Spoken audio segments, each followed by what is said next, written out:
Are you ready to experience the rich interconnection of spirituality, orientation, and identity? If so, plan to attend Liberating Your Divine Identity, a retreat at Unity Village during Pride Month, June 9th to the 12th. This soul-filled retreat is facilitated by LGBTQIA+ Unity ministers, with workshops and ceremonies to cultivate a deeper awareness of our spiritual nature. Register at unityvillage.org/I Am Divine 2022.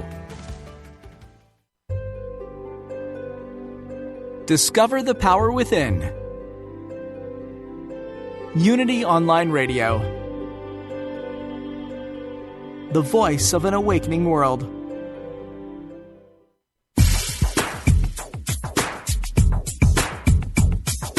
Welcome to World Spirituality, exploring the unity within all cultures and faith traditions, with your host, Reverend Paul John Roach. Paul John Roach, coming to you from Fort Worth in Texas. And today I welcome Unity minister and author Alden Studebaker to the show. Alden has served ministries in California, Texas, Washington State, Ohio, and Wisconsin. He's written 2 novels, as well as the best-selling book, Wisdom for a Lifetime, How to Get the Bible Off the Shelf and Into Your Hands. Isn't that a great title? The revision of this book, Wisdom for a Lifetime in the 21st Century, is the subject of our discussion today. So it's a pleasure to welcome Reverend Alden Studebaker to the show. Welcome. Glad you're with us. Oh, it's great to be here. I'm glad to be sharing with you and your audience today. Yeah, and this book is a bestseller, isn't it? I think I read that the original edition sold 13,000 copies, which is great. And this one is slightly updated with the latest scholarship, and so it's good. I remember getting the first one back in the 90s and thoroughly enjoying it, and so it's exciting to read it once again. And let's kick off with an idea. The Bible is a problematic book. Some of us don't want to get it off the shelf because it's difficult to read, number one, and it says things that we might not agree with today, and it seems to contradict itself. It's got a lot of anger and violence in it. Why bother to even open it? What would you say to people who have that attitude?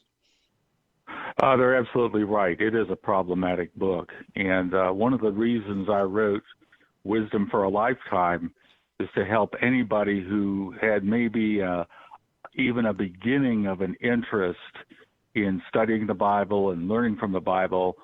What do I do? How do I begin this process? What am I dealing with here when I pick up the Bible? And so I took the point of view of looking at it as a literary piece. Talk a little bit about how it came to be written, the fact that it's not a book that was written by one individual, and that it's not a book that was necessarily written by God, but a book written by many authors over a period of thousands of years in languages not like our own. And so that's what makes it a little more challenging than just picking up the latest book by Deepak Chopra or anyone else, is that it has multiple personalities, and it is, kind of a book that describes human evolution, and you see, stories in there that are, horrific, that you wouldn't show to your kids if it was a movie or television show, and yet it's a book that's not going away.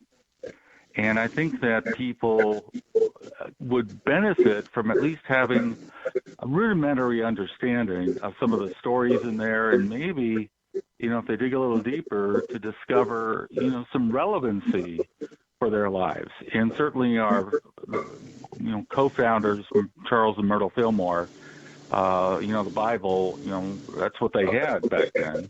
and they, found that it supported them spiritually, but through a discerning lens, the lens of the metaphysician, the lens of allegory, and understanding that the stories in the Bible are not necessarily literal fact or literal history. And really today, in our time, we really have to look at these stories as ones that need to be interpreted. So look at the symbology and how does this relate to events going on in my life and what's going on in my consciousness. And I think that's where Unity has a real role to play in Bible study for particularly progressive spiritual seekers. So I wrote this book to really, because I was finding some frustration around teaching the Bible in Unity churches. And when I was teaching the Old Testament interpretation course from the old CEP days, it's now called Interpretation of Hebrew Scriptures. But back then you had 10 weeks to teach interpretation of all the books of the Old Testament, and that's just pretty much an impossible task. And my frustration was that how do you go about doing this? How do you develop, relevant spiritual sustenance, insight, food, if you will, from studying whether it's the Old or New Testament? How did the Charles Fillmore, how did Eric Butterworth and others arrive at their interpretations? There must, and I remember asking the folks back at Unity Village, the teachers, Frank Giudice and Laura Barrett Bennett come to mind, who were teaching the Bible. Is there any handbook out there that shows people how to do it? And they said, not really. There's a few, syllabi lying around that might have some things, but no book. So that was my inspiration for writing this book, and so I really took a chance on writing. I'd never written a book before. I took time off from pulpit ministry and positioned myself. There was a family-owned house available in Topeka, not far from Unity Village, and so I could stay in touch with the Unity Book Department as I wrote the book. And fortunately, the Washburn University Library had a lot of old Bible books in it, and so I did a lot of walking over there and looking at what those had to say as this book began to write itself through me. I have a religion background. I have a bachelor's degree in religion, so I have a bit of a background in the world religions. I'm not a Bible thumper per se, but I always thought, found value in reading the Bible myself. Was introduced to it when I was a member of the Youth of Unity back when I was a teenager. So I just felt like there have to be out there in the New Thought, metaphysical, and progressive world people who might want to learn how to do their own interpretation. And what do you do? Where can you go to find some helpful tips on how to do it? So it's really a handbook. It's not a book of finished interpretations like Charles Fillmore's books, Elizabeth Sam Turner, Eric Butterworth, Emmett Fox, and others. There are some examples or samples of metaphysical interpretation, but it's really a book that I wrote to show the tools that are available to people for doing just interpretation in general and also metaphysical interpretation, a method by which you can do this yourself. And I wrote it deliberately in a conversational tone, because when you think about, we're going to study the Bible, most people are starting to yawn. And I thought, well, if I can just engage people in reading this book in a language that is somewhat engaging, maybe they'll keep reading the book, and maybe they'll kind of go, well, maybe I could do this too. And I remember back when the book was just about ready to come out, the first edition came out in 1998, and about 3 months before it did, Unity Books sent out what they called readers' copies, and these were like kind of like the book, but it wasn't the final version. And they did this to a lot of Unity ministers. They sent it all over, like I think about 100 or so of them, to get their feedback on the book. And I remember one of our colleagues calling me up. You might know Festus. He is still a minister. I think he's retired now, but he minister up in Minneapolis area. And I knew him from ministerial school. He was in the class just a year ahead of me. And he called me up and he says, "Alden, I have your book." I go, "Yes, Festus," because he has a very distinctive voice. I knew who it was. And I said, "So what'd you think?" And he says, "It reads like a novel." And I thought, oh my God, I wrote a Bible book that reads like a novel. And it was actually from that statement of his that several years later, the idea came to me to actually write a novel that had nothing to do with the Bible. But anyway, this is a little bit of the background behind the writing of this book. And you mentioned how it sold 13,000 copies. That's not bad for a Bible book. Why they call it kind of a bestseller. I guess if you sell over 5,000, that's pretty good. And it went out of print in paperback form. There are, you can still get, or used to be, you still could get an ebook of it that they did years later. And I am in between ministries right now. I'm no longer in Wisconsin. I actually live in not far from Kansas City, and so during this COVID period, I took the time to revisit the book. I actually got the original electronic files from Unity Books about a little over a year ago. Met with someone from there that I knew. And I just set about the task of, okay, if I were going to write this book today in the year 2020, how would I change it? How would I improve it? And then COVID hit, and that really kind of put the brakes a bit on my pulpit career. So I focused on actually redid all of the books that I published through Amazon Kindle Direct, which is a marvelous way for authors to get their works online and available. So that's what I did. And as I mentioned, you mentioned it's called Wisdom for a Lifetime, but in the 21st century. So this is, a fresh update of the original book. So let's talk a little bit about the book itself. Then that's a little bit about the background. And when the Jews wrote the Old Testament, the Hebrew Bible, of course they were aware of these various levels of meaning, right? And there's a long tradition in Jewish history and Jewish scholarship of Bible interpretation at many levels, and you've laid out some of them yourself, in the 9 lenses that you offer, from the literal to the metaphysical. Unfortunately, we in the last several hundred years, especially in the Protestant tradition, have become more and more literalist, right? So there's these folks out there that see the Bible as a literal text, and that's impossible to do. As you said in the book, everybody interprets the Bible. There's no such thing as a fully literal version, because everybody chooses to see things in symbolic terms. You have to, if you're going to make any kind of sense out of the Bible.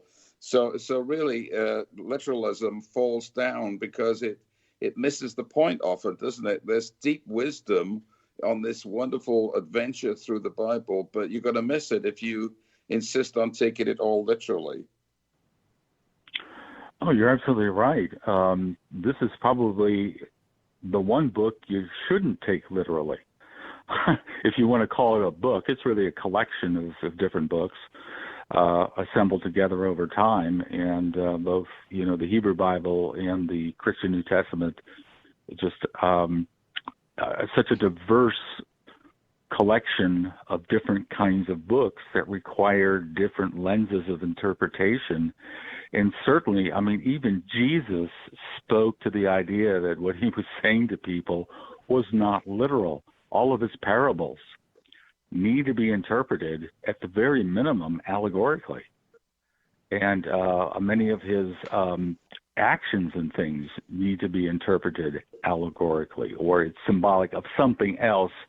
When he goes and he's walking along and he's kind of hungry and he sees a tree, and he wants to take some fruit from it, and he doesn't see any fruit on it. It's a fig tree, and he curses the fig tree, and it dies. And people think, "Oh my God, what's that about? Is it about how to get rid of unproductive fruit trees?" That would be a literal interpretation of it. And no, he's not talking about that at all, is he? He's maybe speaking at a deeper level, talking about how perhaps certain ideas, certain states of consciousness, certain attitudes that are no longer producing fruit for you in your life, you need to eliminate them from your life. You need to deny their power and get them out of your life process. It's just a book that is one that needs to be looked through many lenses. And in the book, I talk about, as you mentioned, the 9 different lenses, and there are probably more than 9. I just came up with 9. Is this book historical? Well, it is to some degree, but you have to understand it's history written with a religious purpose. So maybe when you're reading some of the stories, maybe there's some bit of like telling a fish story. Well, I caught this bass and it weighed, 20 pounds, when really it maybe only weighed 2 or 3 pounds, but it was huge, So if you're going to talk about, the great triumphs of the children of Israel, or perhaps even some of the other miracles in the New Testament, maybe you will tell them to impress others in a little more grandiose way about it. So it is historical, and it's one of the remaining historical records of what happened thousands of years ago, but it must be looked at through the lens of a historian and understand its religious history.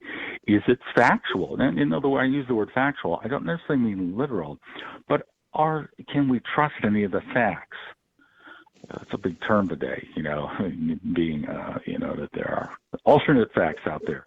Can we accept the Bible as facts? Well, maybe some of it. You have to decide when you're reading a passage or a story, is this probably what happened?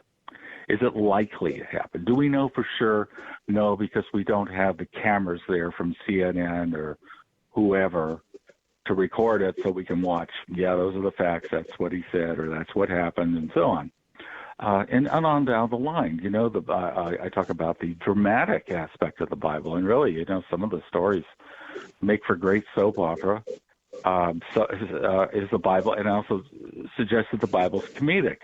Well, was it written to be comedy? Maybe not, but it was written about human nature. And certainly when we watch some of the comics out there, like the late night comics and so on, they talk about news stories. They take a news story and they give it a little twist. And there's nothing wrong with us today here in 2021 looking at a Bible study and saying, that's kind of funny what Moses was doing there, arguing with God about the fact that he didn't speak very well, and please, God, don't get mad at me, but I'm just not good at public speaking. And finally God says, oh, the heck with it. I'll have your brother Aaron speak for you, and you just tell him what to say. I mean, I just think that stuff like that is kind of funny.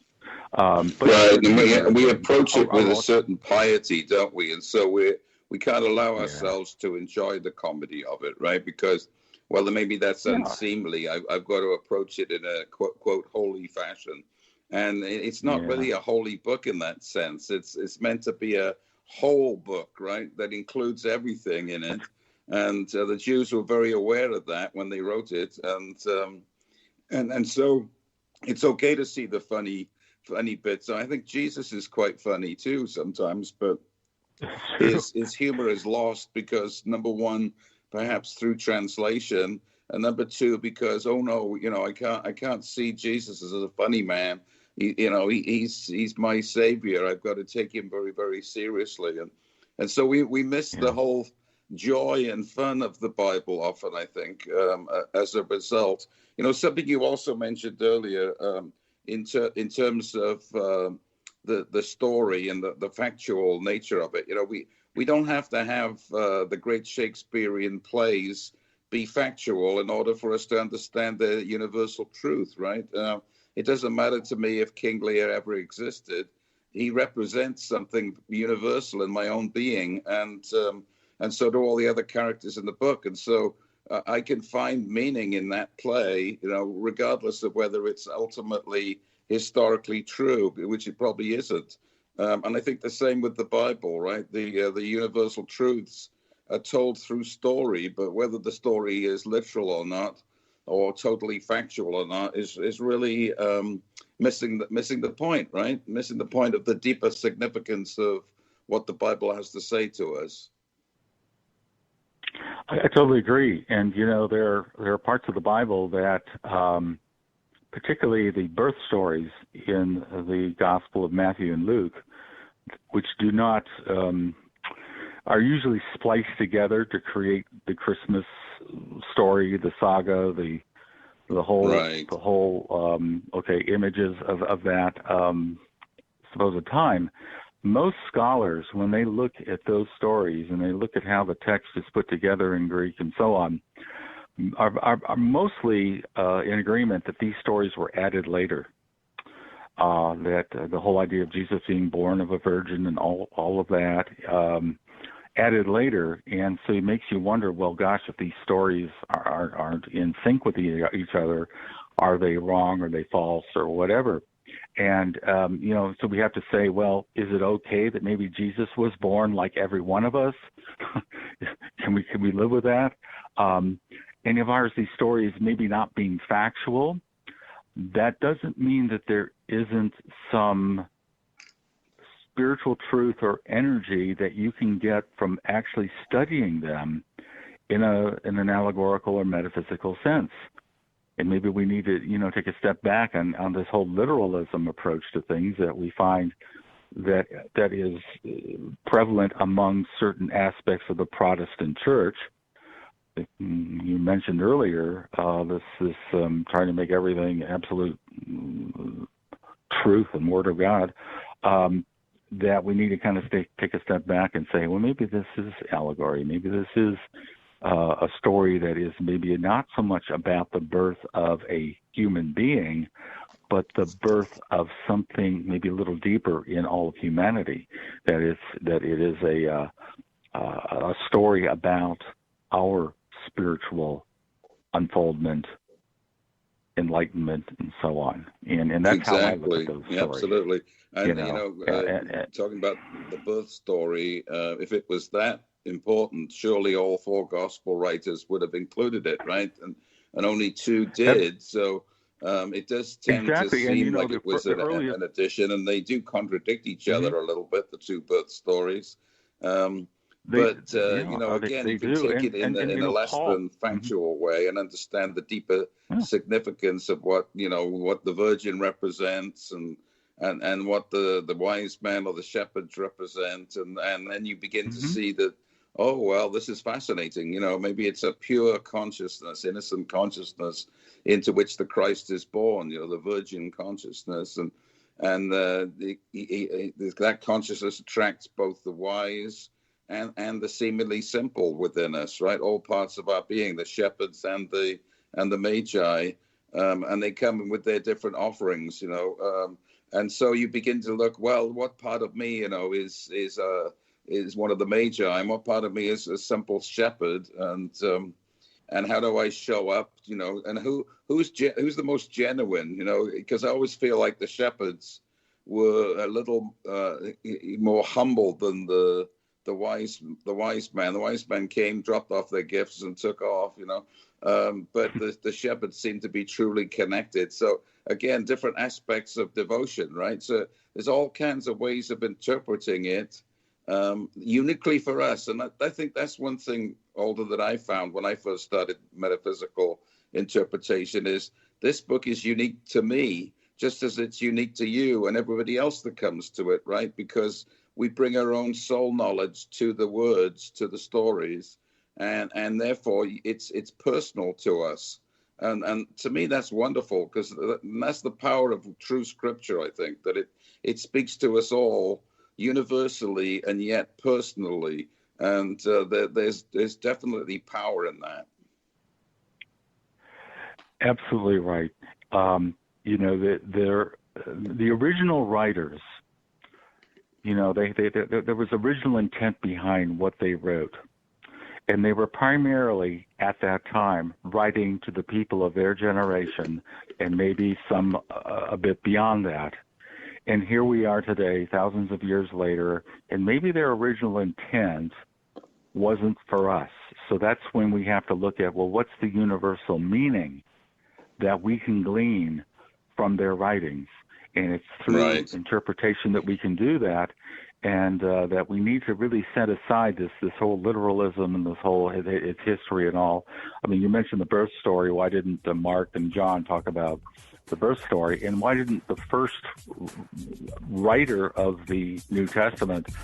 Well, we're at the break. Consider to be Paul. We better take a break here. We're already at the halftime.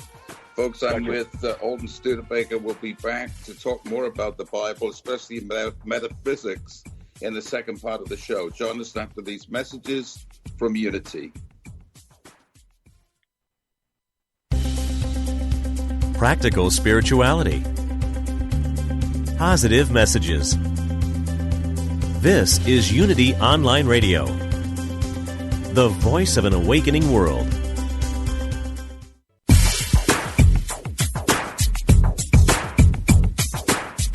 We now return to World Spirituality with Reverend Paul John Roach.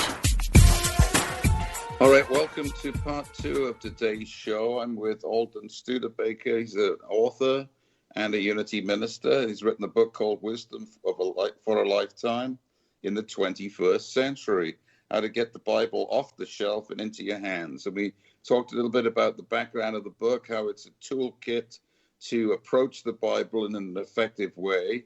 And the core of the book really is about metaphysical Bible interpretation, which we're going to spend the second segment talking about, because that's the sort of nubbins of it all.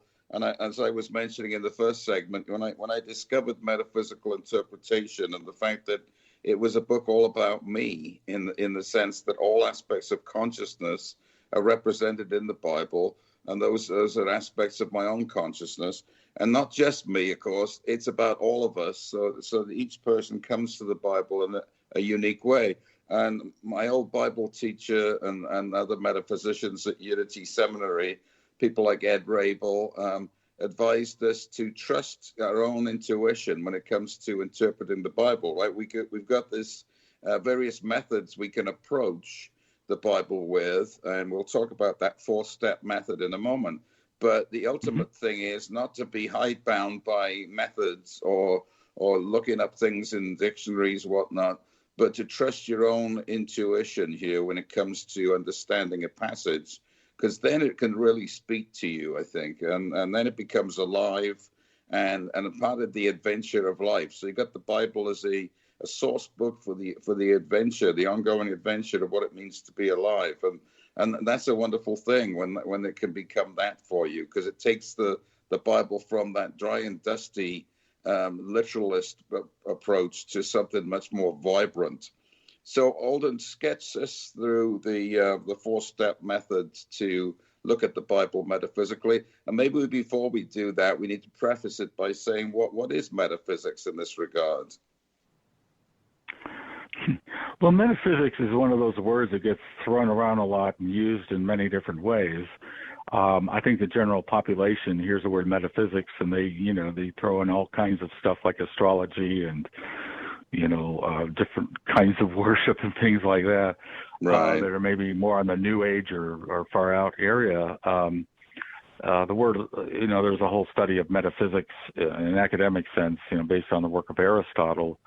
Literally, the word means to transcend or go beyond the physical level, and in a way, that's sort of what we're talking about here. The way I look at the word metaphysical in relationship to the Bible is to understand that it is an allegorical interpretation with a psychological and a spiritual element. So what you're reading in the Bible is symbology, okay? This represents this or this or this, but when we look at it psychologically, well, what does it represent in my thinking, my consciousness, my psyche?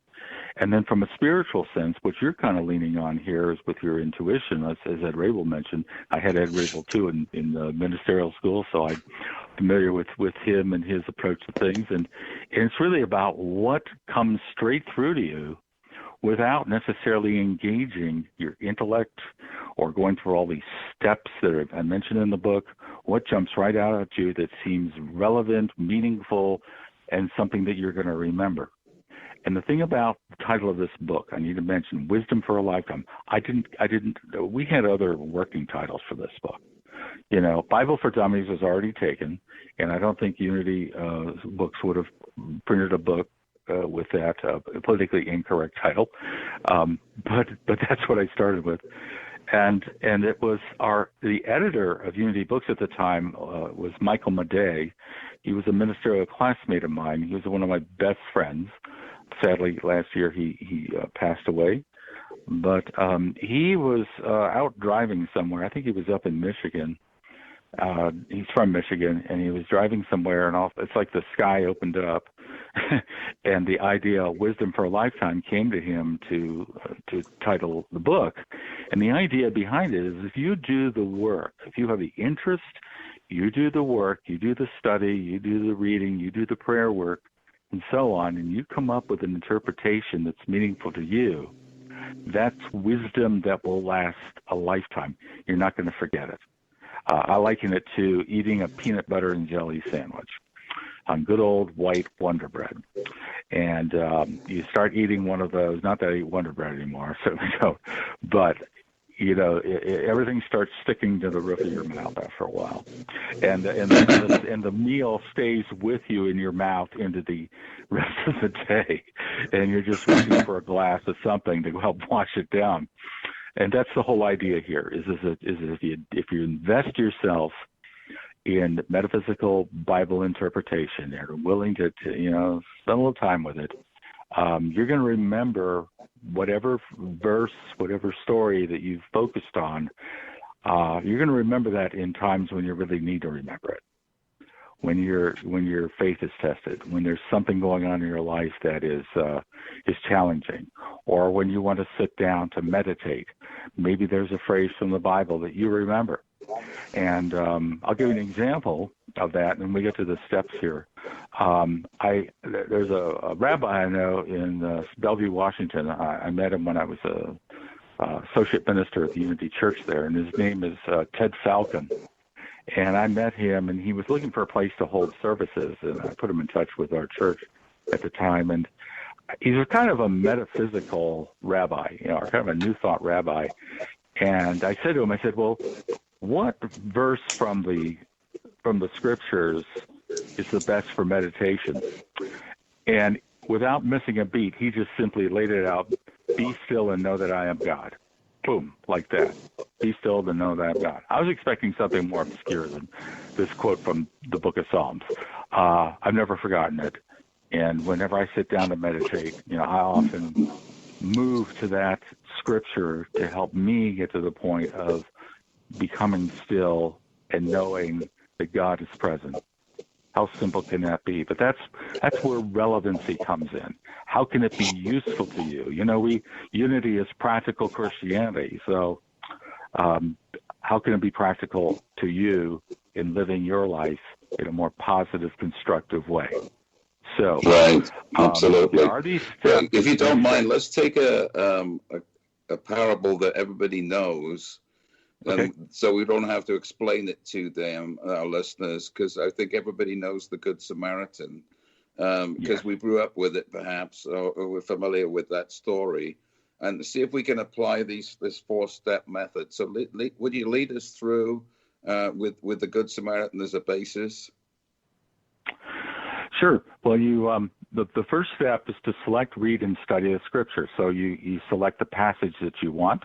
Now, this story is from the book of Luke.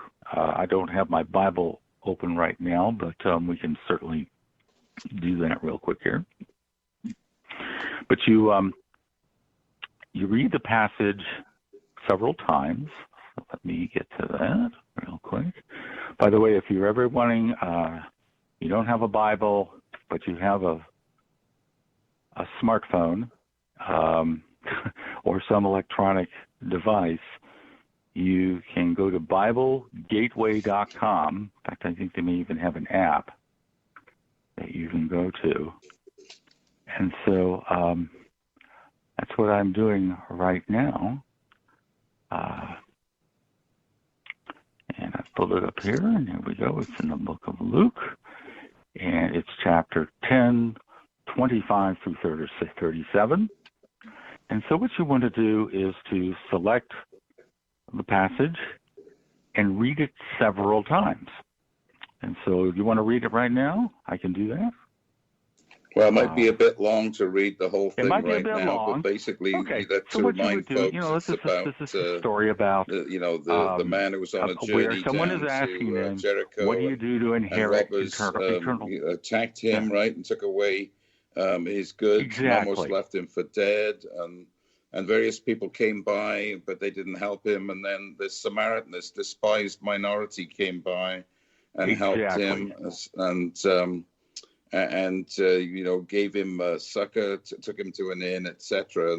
And the preface for the parable, of course, is when one of the Pharisees or a lawyer comes up to him and said, "What to Jesus? Mm-hmm. What must I do? What's the right thing to do to serve the Lord?" And he said this parable, and so it's an indictment in a way, isn't it, on certain qualities within us, but let's not get into that yet. But that's the basic story, I think. So let's go from there. Yeah, how are you going to inherit eternal life? And again, there were these different people in the story that came upon this guy that had been beat up and all like that.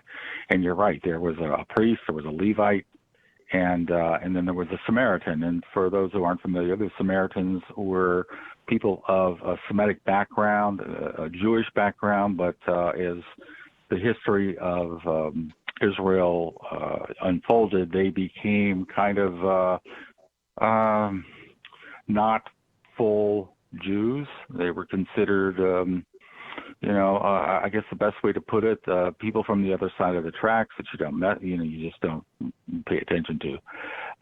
We won't spend a whole lot of time about their background, but this is the person who decided upon seeing this man in this horrible situation, bandaged his wounds, took him to an innkeeper, gave him money to look after them, and then so on. And so the question is, which of these three do you think was a neighbor to the man who fell into the hands of robbers? And the expert in the law, the Pharisee, probably said, well, the one who had mercy on him. And Jesus said, okay, go and do likewise. So be like him. So you simply look at the story, read it over as many times as you want until you have a clarity about the story. And so the first step is just simply getting into the story. And if you want to learn more about the story or passage, there are things you can do by looking in Bible dictionaries, commentaries, and so on to gain a greater understanding of the story and maybe some of the background of it. And then what step 2 is about is to look for different words in the passage that are important to the storyline. And so this is where you're looking for proper names of people. So you would look at the priest, maybe, and the Levite and the Samaritan, and look up who these people were. And then I also suggest, and this is something that's not done as much in more traditional metaphysical interpretation books, but to not just look up the nouns or the objects that are part of a story, but to look up the action, or the movement, or what's taking place there. And in the story that we're looking at here, you can see that there's someone who is showing mercy. There's someone who's moving someone or taking someone to help. So there's some action going on there. So you look at the verb, so to speak, and just any other words or phrases that are helpful or kind of descriptive of the scene. So you're starting the process of developing allegory here, of seeing the symbology. And then to take it a step further, the step 3 is where you start to explore, well, what do these objects, what does the priest and the Levite and the Samaritan represent in me? And so the Metaphysical Bible Dictionary, which is very unique to Unity, there's no other book like it, that has suggested interpretations of all of the names and places that are in the Bible. English dictionaries are good too. And there's also a way of looking at the original, now in this particular case, Greek words that are that the English is translated from, to understand maybe what the root meaning of those words are in the language of the book of Luke.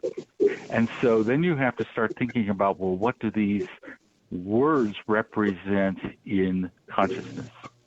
What does the priest represent, or the Levite? Maybe they would be somewhat similar in that they are maybe represent that aspect of us that is not as embracing of others, as fellow human beings. And really, Samaritans were not really looked at as true human beings, or true Jews, so to speak. And is there a part of me that does that when I run across somebody, along the way? Or maybe it just represents somebody who's stuck in their own thinking and their own way of being, and forgetting about the truth that we are all human beings, deserving of mercy, deserving of aid. And so if somebody like a Samaritan could be merciful, maybe I can too. So what do they represent in consciousness? And then what you were saying about how, we can do all this stuff looking in dictionaries and so on and other books, but to get to the point where we look at a story, we look at a passage, and we say, what is it that clicks for me when I read it? And so you look for, as Ed Reed was saying, trust your intuition. Look for that personal spiritual dimension that rises to the surface of our mind and our heart about the story. And that's when the interpretation then becomes clear, relevant, and we can, remember it or write it down or whatever as a way of creating our own wisdom that's going to last us a lifetime. So, and that's I think that's one of the awesome stories in the Bible. I guess, what is it? There's that RV club called Good Samaritan, where, you've got one of those, I guess, if you see somebody else who's broke down, you help them out. So, and then the word Good Samaritan is just part of our English language. Everybody knows what that means when you hear it. And it's all from this one story in Luke. Yeah, it's a beautiful story, like you said. It's become famous because it's very succinct. It's just a few verses, right? But so much is told. The lines that I like is, the both priest and the Levite looked on the man, but passed by on the other side. That's one of the translations. And it's so easy sometimes to see the problem, but just go by on the other side. We just don't want to deal with it, right? It's too complex and messy to deal with. So I'll just pass on by. And the priest and the Levite, they should have known better, because they were the leaders, supposedly. They certainly had all the rituals and the understanding, but sometimes that's not enough, right? The intellectual understanding, the ritual, it has to be a felt response. And the Samaritan, although he was less than in terms of less than the priests and the Levites, he was real as well. He was creating he was demonstrating an openness, a willingness, and warts and all. I used to tell the story in church, and I used the word smoker instead of Samaritan. He was the good smoker, because we all dislike smokers now. They have to go outside to the smoke station and whatnot. Yeah. They're looked down upon, but the good smoker was the one that helped, whereas us righteous people didn't want to do it. So it truly is about breaking the barriers, isn't it, between what we think we know, right, the Levite and the priest, and what we're truly willing to demonstrate. Even if we've and perhaps because the Samaritan is an outcast, he felt empathy with that man, in a way that the priest and the Levite who had it all together, they didn't feel that same empathy. It was beneath them. I know there's folks in India, certain castes that won't have any dealings with another caste because they feel that they'll be polluted, And I think there was some of that mentality, I think, in Israel at that time as well, that those people were beneath the dignity of a priest to deal with that. I think every society and civilization has had people who were, like in India, the untouchables. And, we don't have to look far in the United States about that either.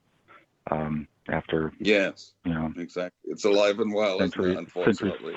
Centuries of slavery. I mean, really, we're still coping with that today. Absolutely, and I think that's what makes the story, universally and perpetually relevant, right? Because it's so close to human nature. The ways we avoid dealing with the difficulties, of being willing to be there. I think during COVID, we uplift the nurses, caregivers, etc., the doctors, and others, because they are willing to be the Good Samaritan, to put themselves on the line, and they're demonstrating for us, that they're not disappearing. They're standing with us during the real tough times, and I think that's inspirational for us as well, to see the people acting in that way. Yeah, and we need to truly appreciate people who do this, to show our gratitude, to point them out in whatever way we do that, whether it's social media or in person, when you see somebody at a hospital or clinic who's maybe attending to you.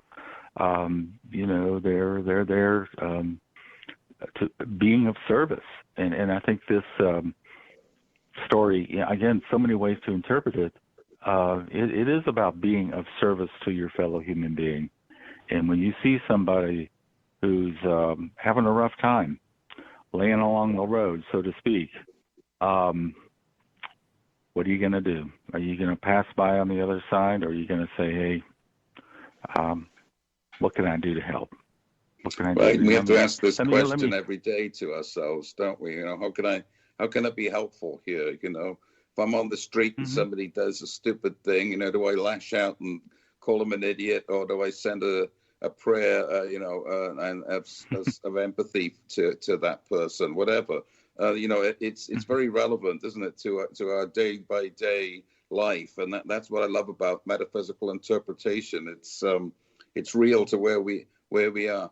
We only have like 4 minutes left, so what would you like to share with our audience that we haven't, with our listeners, that we haven't covered yet, Alden? I would simply say to folks that, if you are one that has kind of taken the Bible and left it on the shelf, if you even have one, that perhaps you could get it off the shelf, blow the dust off of it, probably has some dust, and start leafing through it. Read certain parts of it. And I would say to somebody, well, if I'm more metaphysically oriented, where would I begin?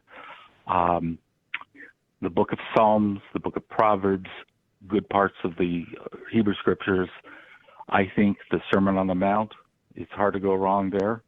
If I'm going to read one book of the Bible all the way through, to start with, I'd say it's the book of Genesis. Read that and understand its allegory. It may be some historical fact too. We can't prove it, but the Bible really is about human evolution and our understanding of life and our understanding of our higher power. And in a way, and I remember one time I went back in 98 when the book came out. Unity Books hired a publicist, which was it was a great time to have a book published by Unity, let me tell you. They had me into a studio to do an audio version of the book, which I'm going to be turning into electronic form soon. I have these cassette tapes at the time. And so they got me out there on television, on radio.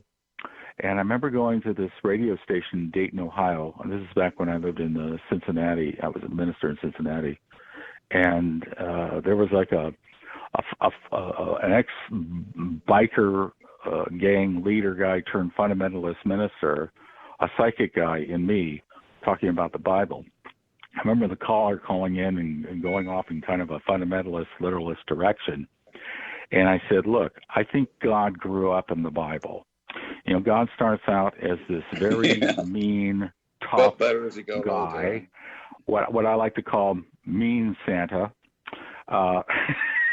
Who's checking his list and checking it twice. You got to find out if you're naughty or nice. And then in Jesus, God becomes this daddy. You know, Jesus called him the Father, Abba. If you're going to look at the like original Aramaic, what does that really mean? So God becomes this personal support presence, and then you look into the latter part of the Bible, into the epistles, 1 John, 4th chapter, you simply read the words, God is love. And Beautiful. So in a manner of speaking, our understanding of what God is in us evolves in the Bible. Now, I don't know if the caller liked what I said, and I know the biker guy turned fundamentalist was kind of looking at me funny, but I think the psychic guy was with me. I think he was all right. So, and that's what I'm trying to... Another show, isn't it? Talking about the nature of God and various aspects of God. Let me tell you about next week's show, and then we'll say goodbye to Alden. Next week, a spiritual teacher, Amoda Ma, joins me, and we're going to discuss her book, Falling Open in a World Falling Apart. I love that title, Falling Open in a World Falling Apart.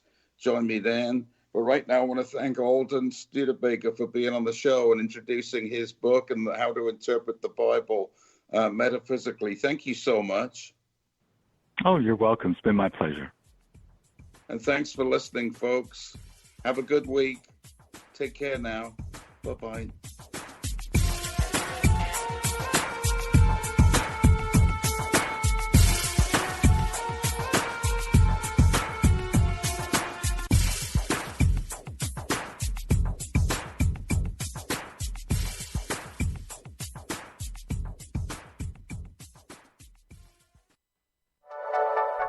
Thank you for listening. This is Unity Online Radio, the voice of an awakening world.